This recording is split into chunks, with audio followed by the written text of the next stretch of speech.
This is a very exciting moment in Indian art history. In the last 20, 30 years, has seen an extraordinary flourishing of scholarship on Indian painting.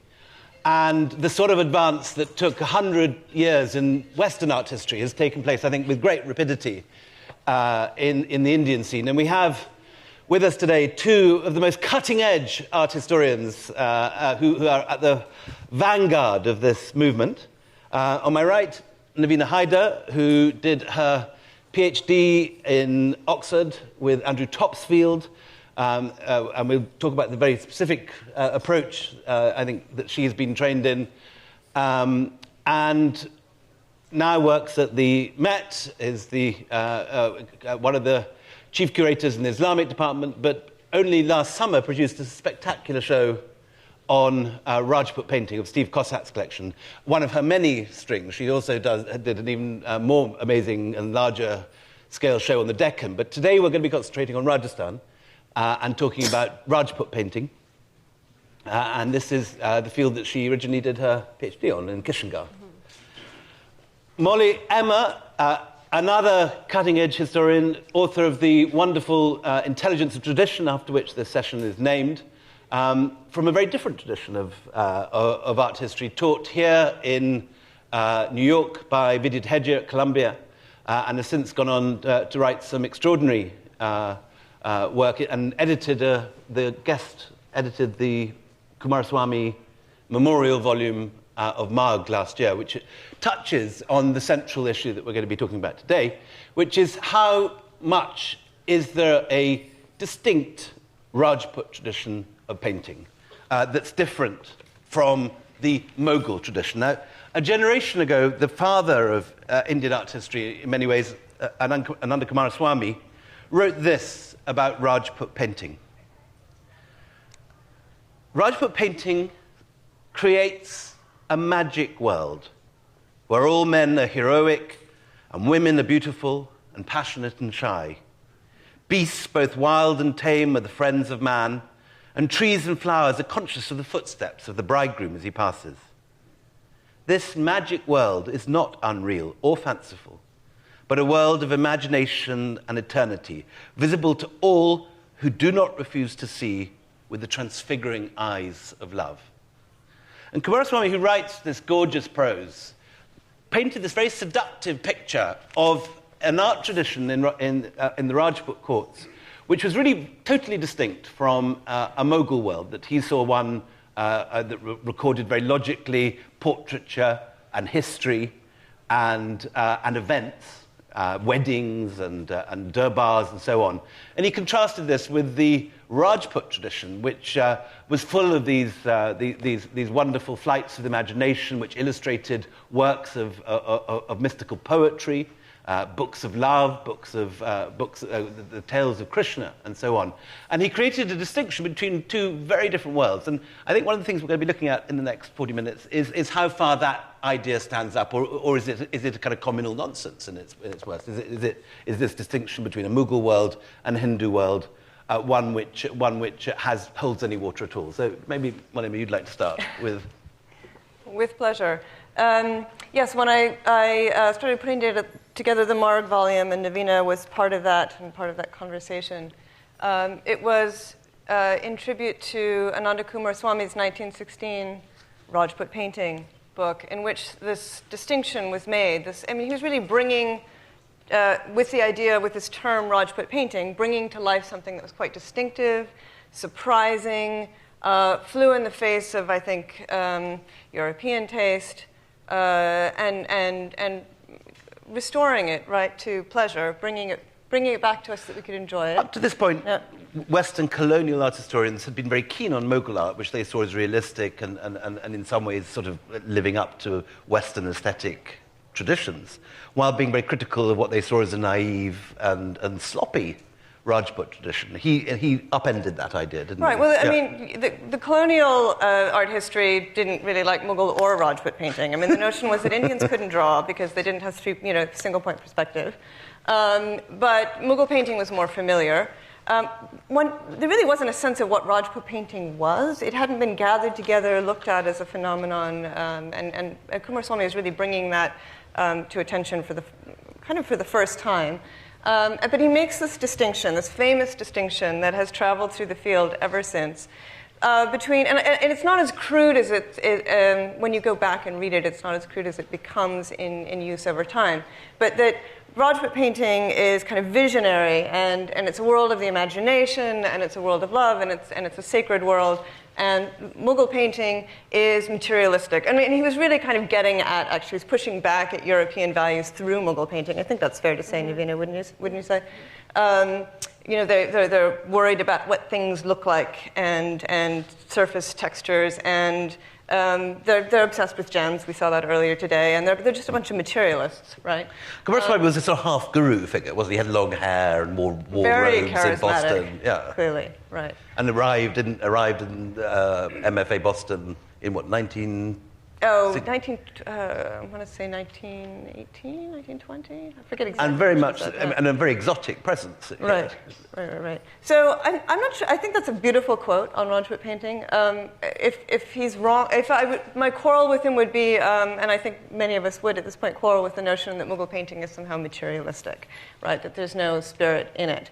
In fact, there's an enormous amount of classical Indian culture in it. There's an enormous amount of what we see in Rajput painting and in Rajput poetry and in Indian music in Mughal painting and in Mughal culture. And in some sense, I think Rajput painting from sort of 1600 on, late 1500s on, is Mughal, right? Explain what you mean by that. The Mughal world is suffused with Sufi poetry. And it's a Neoplatonic world in which the material, so it's sort of a starting point. I think the material world is full of God, right? I mean, you don't see, anytime you look at something, I mean, there's a passage in Akbar's, Abul Fazl's Ayn-i Akbari, sort of chronicles of Akbar, in which he says, well, when Akbar looks, and it's a very romantic vision of the emperor, but when Akbar looks at the pigeons flying, he kind of sees the patterns of God. Like, you can look at anything and you'll see God, right? A beautiful woman is, through her beauty, you will come close to the divine.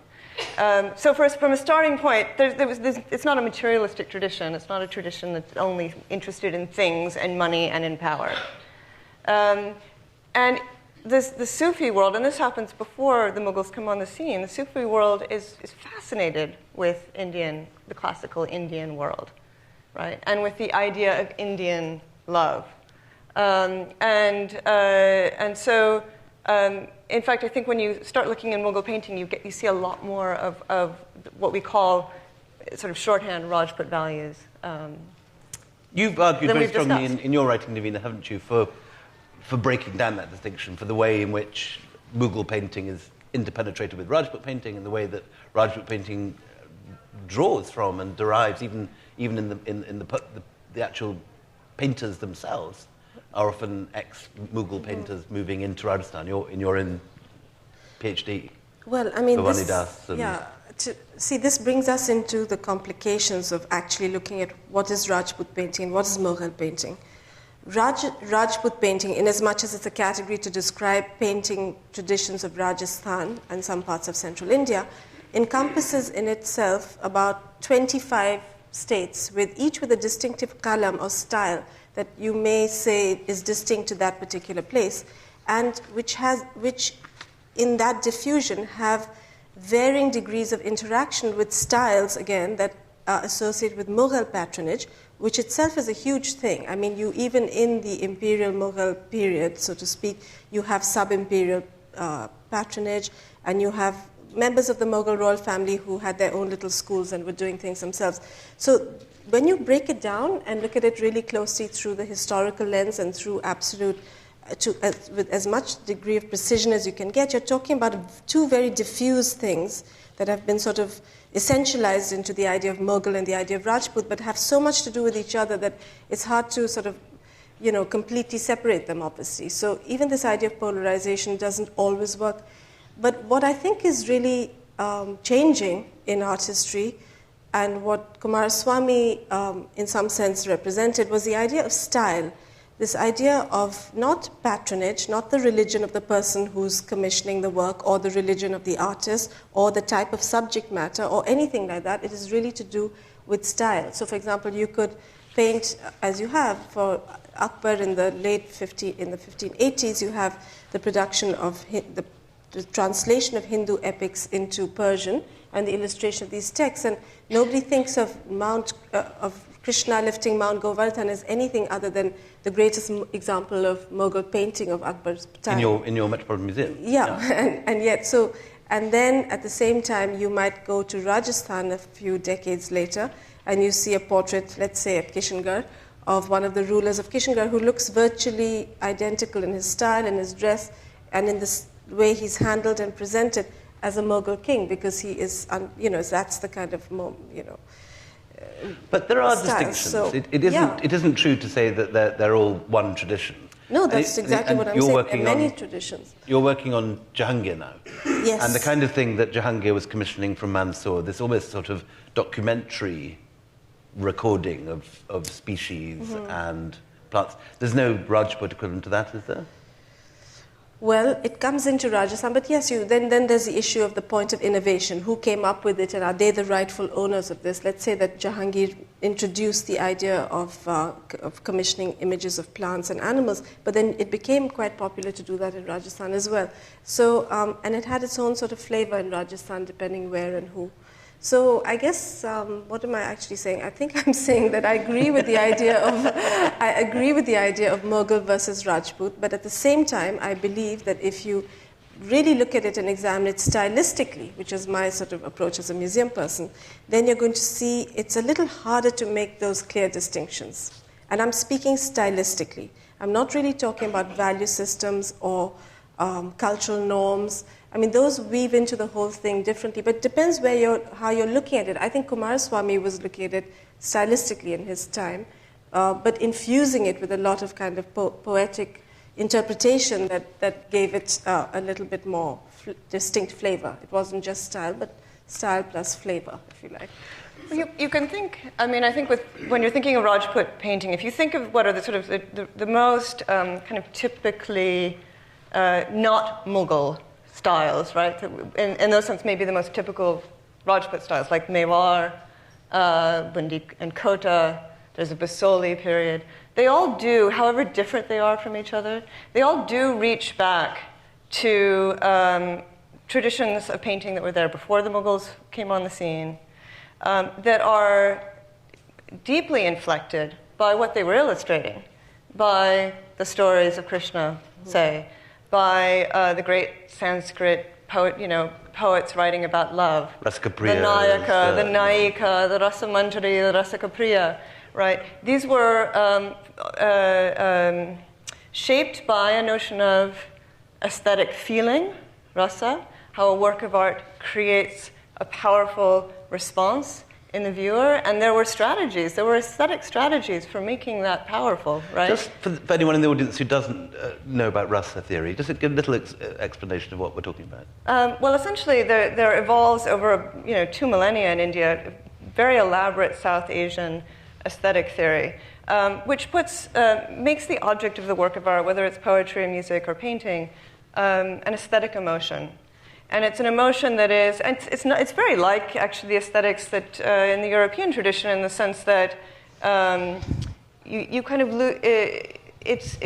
you can step away from your own personal emotional entanglements, right? It's not emotion as we experience it personally, but aesthetic emotion is something kind of purified of self. And so there's a sense that you become absorbed, as you do in God, right, in the aesthetic emotion, and that the work of art takes you somewhere where you feel your heart, and you know your heart, but with the wisdom that comes with knowing it as other knowing people know it, purified of all of the sort of complexities and personal traumas of your life, right? And again, Kumaraswamy implies that this response to rasa is something that's there in the Rajput courts, but not there in the Mughal courts. Is that rubbish, looking at today? Or? Well, I mean, you could look at the example of the Deccan courts. And under Sultan Ibrahim Adil Shah II, who was a ruler very much influenced in some sense by Mughal tradition. He actually wrote a book called the Kitab-e-Noras. He himself is attributed with the authorship of that book, in which he expands on this idea of the 9 rasas, or the juices, the essences. And so crazy was he about this idea of Noras, the 9 essences, that there were about 35 different things in his court that were all named Noras.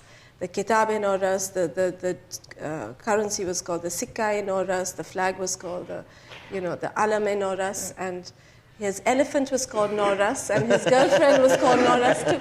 I mean, he had a lot of Noras.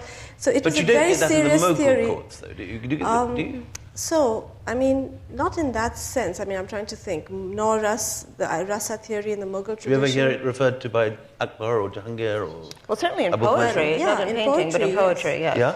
Yeah, I mean, the Mughal painting takes on such different developments, and so complex also. So, for example, in the Akbar period, I mean, if you were just to go through 30 years of painting just in the Akbar period, you'd start with great epic mythologies, the illustrated, like the Hamzanama, and then you'd go into a phase maybe where there's a lot of copying of European prints, and then there is the translation period when you come across a lot of Hindu epics that are translated, and then this very innovative, maybe that's where some rasa comes in. It's certainly a question out there, is if you're looking at the translation of Hindu texts and you're asking yourself, you're looking at the phenomenon, for example, the fact that the first time the Ramayana was ever illustrated was for the Mughals, not for any Hindu patron, and that great and text. so these images that we have of Mount Govardhan being lifted is one that's created by a Mughal painter. It's created by a Mughal painter, but you have to also look at it. You have you have so many other books. Well, the Mahabharata and the Ramayana, but which was the Mahabharata became the Razamnama. And if you look at some of the pictures, the Razamnama paintings that are in Jaipur, in the Jaipur Royal Collection, you look at the actual composition, like the army arranged like a kind of a cosmic mandala. Of course, it's drawing out of traditions that come deep, deep within Hindu culture and Hindu thought. But the innovation of it as a visual representation, and where does that come from, is to me a mystery. How did these Mughal artists innovate such a rich iconography without turning to deep ideas like rasa and other deep ideas? It must have happened, but we don't necessarily always understand how it did. Just to be explicit here, there are Hindu artists working for the Mughals, and there are Muslim artists working for the Hindu Rajput court. Yeah. So it isn't a Hindu-Muslim divide. No, it isn't. It isn't a Hindu-Muslim thing. So yes, there are these mysteries about. And okay, another interesting thing I've always found it curious is like if you look at, for example, the image of Krishna lifting Mount Govardhan, you don't know it in Indian painting before that sort of Mughal innovation, really. But you do see it in sculpture, relief sculpture, in some place like, for example, in Ellora. You have an extraordinary relief sculpture of that very same episode. But there's an interesting little shift, and even if you look at 18th century sculpture, where you do see that, Krishna lifts the mountain up on his little finger in the Hindu iconography tradition. But Mughal naturalism sort of says, well, he couldn't have done that on his little finger, so they use the whole palm and flat of the palm. So you think, okay, here the artist is struggling to reconcile all these things. Mughal naturalism, Mughal logic with sort of Hindu vision and so on.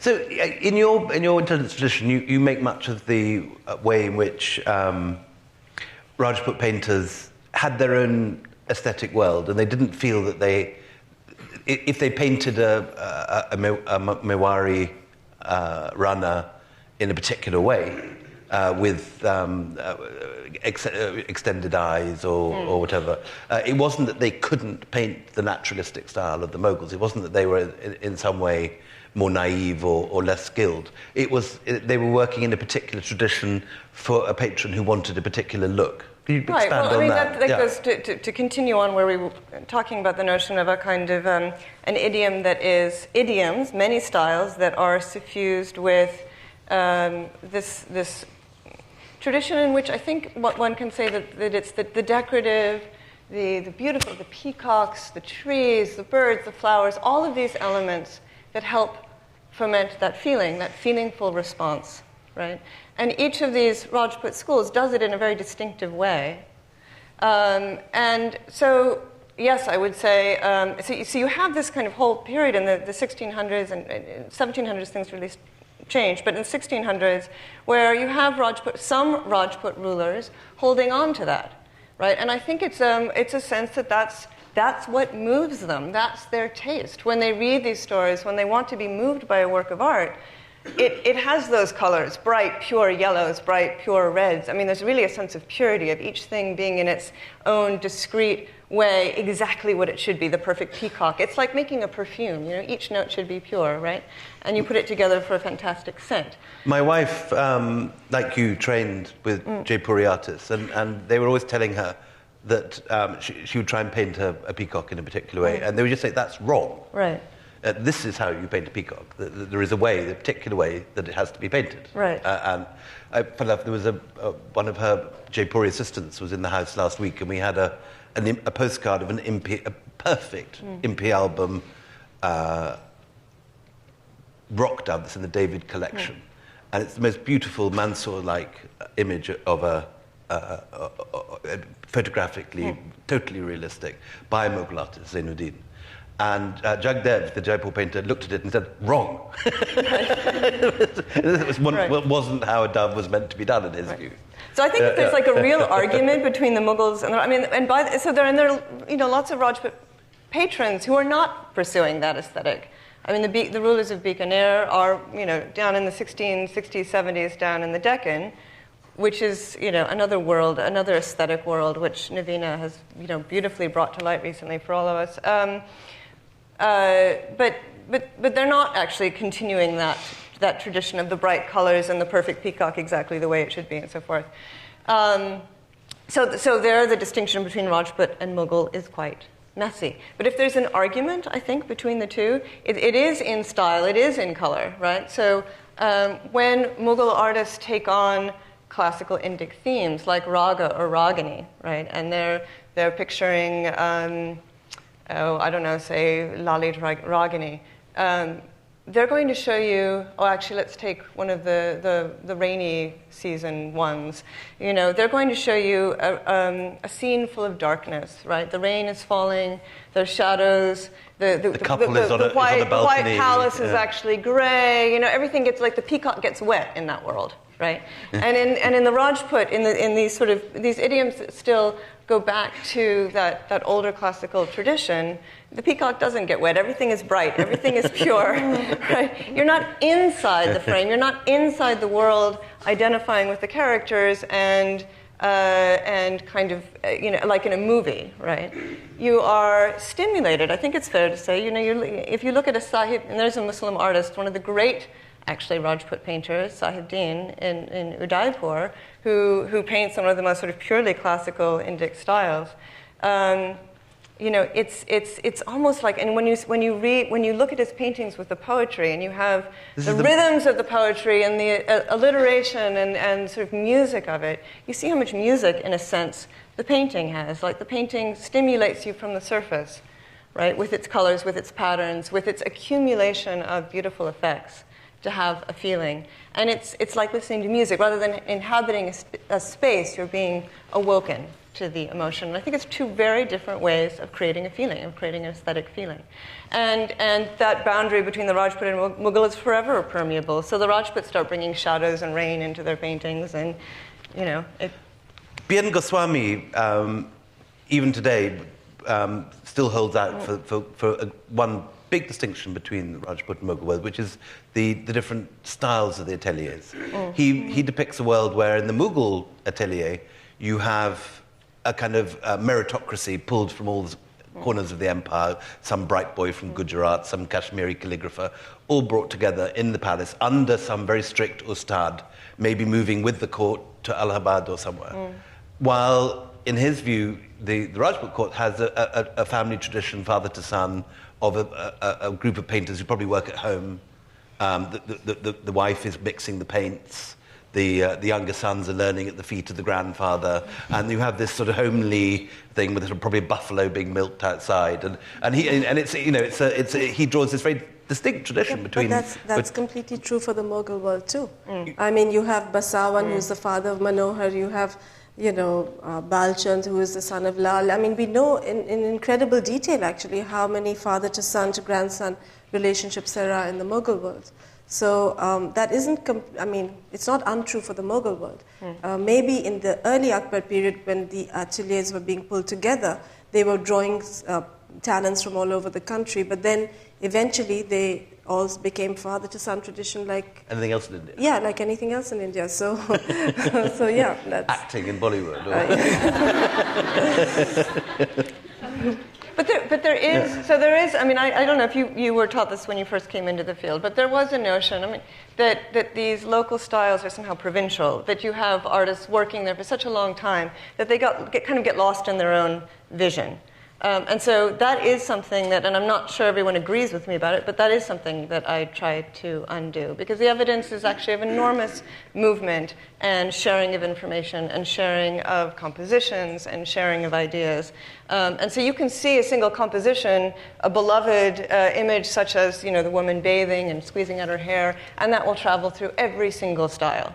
Right, so you can see a conversation, as it were, of images. And also this lovely thing of things coming from, the akshi that you get on the Mathura railings. There's this very ancient image of the girl touching the tree, and the tree coming into blossom reappears. Actually, that's a great example, because she doesn't just reappear in Rajput painting, but she reappears through having traveled into Deccani and Mughal painting. Except now she's rather more decently but she's often in a salwar kameez rather than... She's actually almost, she's often dressed as a Mughal girl, it's fascinatingly, right? So she becomes actually associated with music, it would seem, but also starts to appear as a Mughal princess in the Rajput world. So there are a huge amount of back and forth and engagement in images, which does beg the question, then what are these local styles doing? What are they about? I think obviously the answer in large part lies in a close examination of history and who are the precise people and what's exactly happening. So for example, in Kishangarh,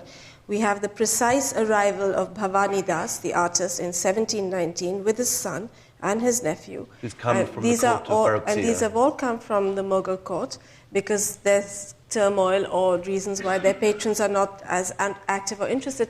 And then they move to Kishangarh, and there is a transformation. What's always interesting, it happened with Farrukh Beg as well, the famous Farrukh Beg, who was born in Mashhad in Iran and ended up in India. Well, he went to Kabul, then he went to Akbar's court up in the north. He came down to the Deccan, to Jahangir's, to Ibrahim Adil Shah's court, and then back up to Jahangir. So you can trace his life, and you can also different patrons. Well, you can trace also the life of Bhavani Das, and you compare the two and see what does it do to an artist in this moment when artists are being trained to be very much confined within established idioms. The great contribution you make as an artist is not to be an individual necessarily, but to master the tradition and to be part of that tradition. And any little contribution you can make in terms of altering this or giving that, it's within this tight idiom. So the whole idea of an individual artist is something that has to be examined within this context. But what does happen to the individual? Very clear, and then... Well, what does happen to Farrukh Beg when he makes his epic journey from Mashhad to Delhi to Deccan to back up north? He changes. The fact of the matter is he's profoundly influenced by the vegetation, by the music, by the air, by the kinds of influences. And he goes on a kind of acid trip. And he goes on an acid trip, and by the time he's back in Delhi, phosphorescent colours. And one of our old Stuart Carey Welch, who is a great guru of many people here, I'm sure, he used to write, he went quite wild with his imagination at one point, and Mir Sayyid Ali, another very orthodox Persian who came in the time of Humayun and was brought back by Humayun from the court of Shah Tahmasp, according to Carey, eventually became a drug-addicted yogi in the Deccan. So there's always a sort of amusing fantasies and speculations to be had, because there was this capacity for transformation, stylistic transformation. But when you're trying to trace it in an artist, you have to be pin it down as much as you can with history and with stylistic analysis and with understanding what a human emotion is, what it means to be an artist and to paint, no matter what the constraints around you. And with Bhavani Das, his son, then Dalchand, goes off to Jodhpur. Yeah, so this is, yes, so I was, there's been a debate about that. So he came with, so you'd be surprised to know how passionately, people get about their particular theory about Dal Chand in particular. This must be Terry from the way you're saying it. There are many senior scholars who I respectfully have learned from, and they don't always agree with each other, or we don't all agree. But anyway, one theory this is Navina about code for all-out fights and resignations. So, no, the whole mystery. So, Bhavani Das comes to Kishangarh in 1719, and he brings the son of his Dal Chand, who then appears, who vanishes then in about 1724 from Kishangarh records, and then reappears in Jodhpur, where he does a set of portraits which are very similar to Bhavani Das's style, but slightly bolder and different. And so, I think people have married the whole stylistic hand thing as well as. And bigger and bolder, and there's something happens to him in Jodhpur. And in fact, if you think of Jodhpur painting, it is a lot more bold and robust than Kishangarh, which is a little bit very close to the Mughal style and more sort of refined and sort of subdued, you could say. So, yeah, I mean, it's believable that he changed there. We're running out of time, and I'm being flashed at from this corner. But quickly, we have some images just to race through. So we've been talking. I don't know if we can race through them. Can we have a quick race through them? Show a couple of images just to finish. Can we have the things on? We've got the. We'll move on from those. We got the bleeper here. Can they see? Yeah. Here we go. So this is the Davis album. Actually, yeah, we need to give a little prehistory for why this is up. So Navina and I have been attempting to have a conversation about this album for, I don't know, a year, 2 years, and I even managed to rope her into a collaboration teaching a class, and we still haven't managed to go to the Met and see this together. So I thought, well, we could do it here. Yes. And this album takes us a long way. I'm going to hand this over to you because Navina is much more of a specialist on this. I've only played a little bit with it. But it is an album that has a fascination with India in it, right? But goes to Persia, and so it's really Persian. Right. But filled with Indianness and the Mughal idiom, playing with the European idiom, and that idea of the classical Indic floats in a little bit. But let's go to your... I believe this is the one you were hoping to start with. So, I mean, if I asked you or anybody here to guess what school of painting this is, I mean, what part of the world was it painted in and when? Do you want to take a guess, Willie? I've seen you give a lecture on this in Hyderabad. Okay, so it's not a guess. All right, well, if anybody else wants to try, but I would guess that you would think it's rather Mughal looking, right? And I don't know if you could make the lights a little darker, but it's a little hard to see that there's something going on in this painting. Can you make it a little darker? The stage. Okay. The stage, yeah. All right, so here we have a group of two astrologers or wise men sitting in the night. You can see that it's nighttime because there's a candle that's throwing off a rather sort of distinct almost oval light off onto the ground. And you see three men standing, sort of attendant figures to one side, and they definitely look Indian. They're dressed in jamas and pajamas, and they're holding Indian-style shields, and their faces and their skin and tones and so on imply that these are Indian figures. And then in the background, it's rather hard to see, there are three figures who are holding their hands up to the sky. And if you look up at the sky, you see that there's a streak of white, and that terminates in a little dot. And actually what seems to be going on here is that those three figures in the background, and perhaps these people in the foreground, are discussing an extraordinary thing that you very rarely see in painting, which is the appearance of a comet in the night sky.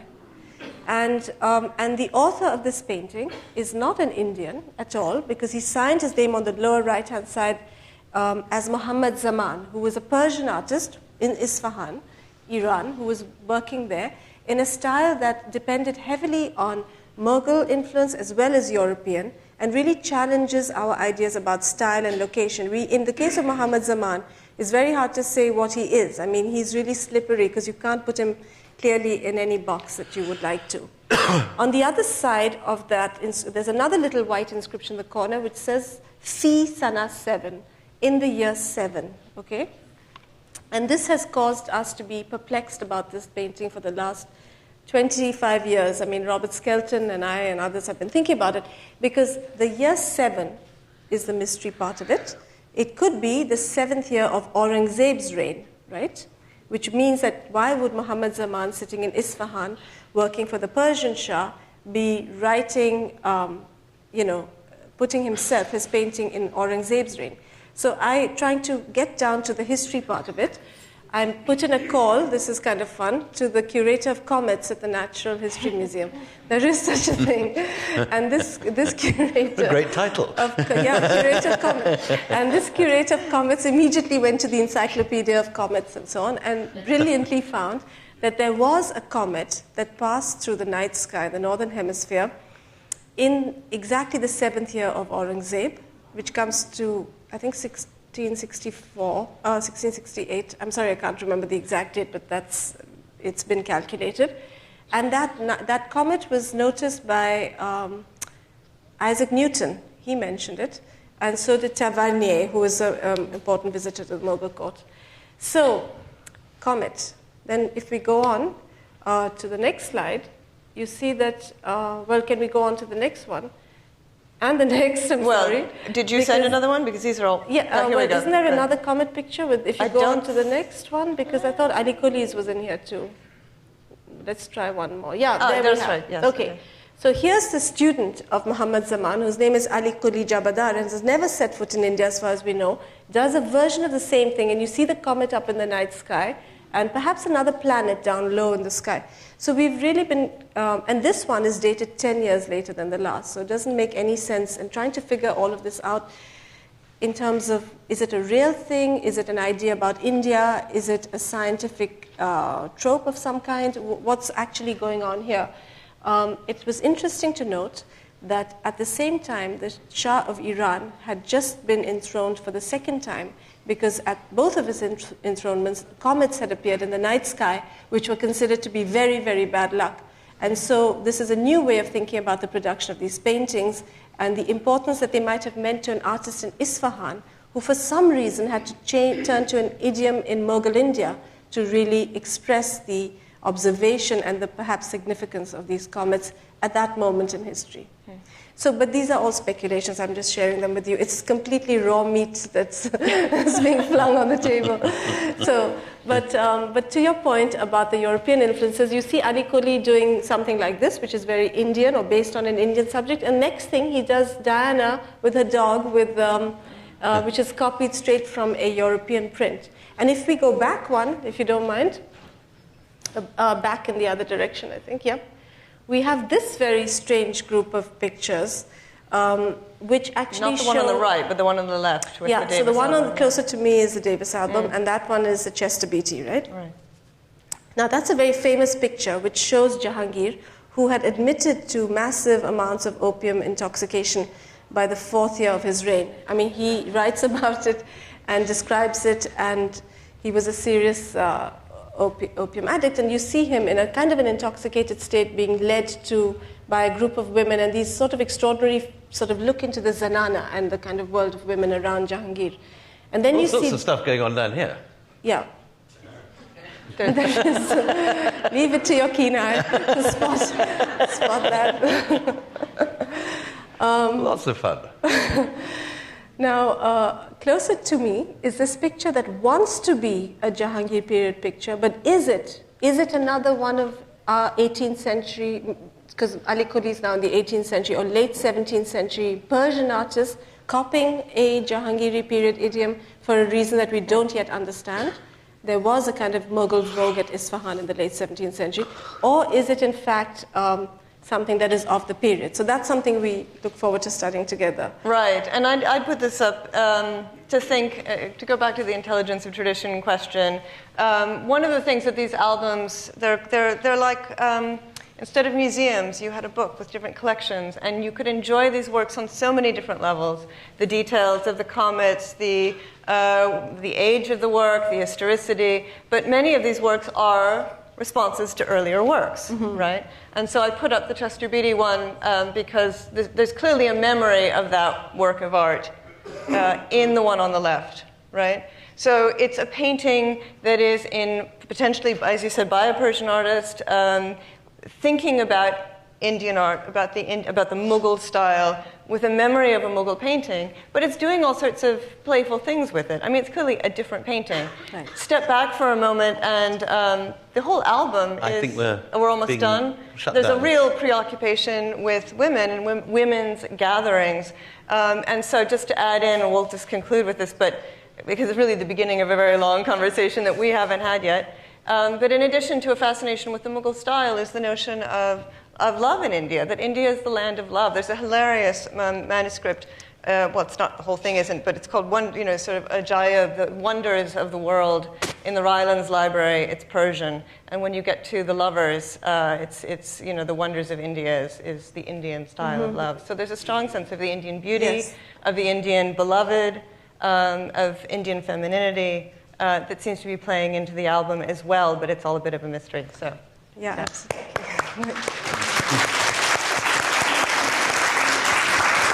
Thank you very much, ladies.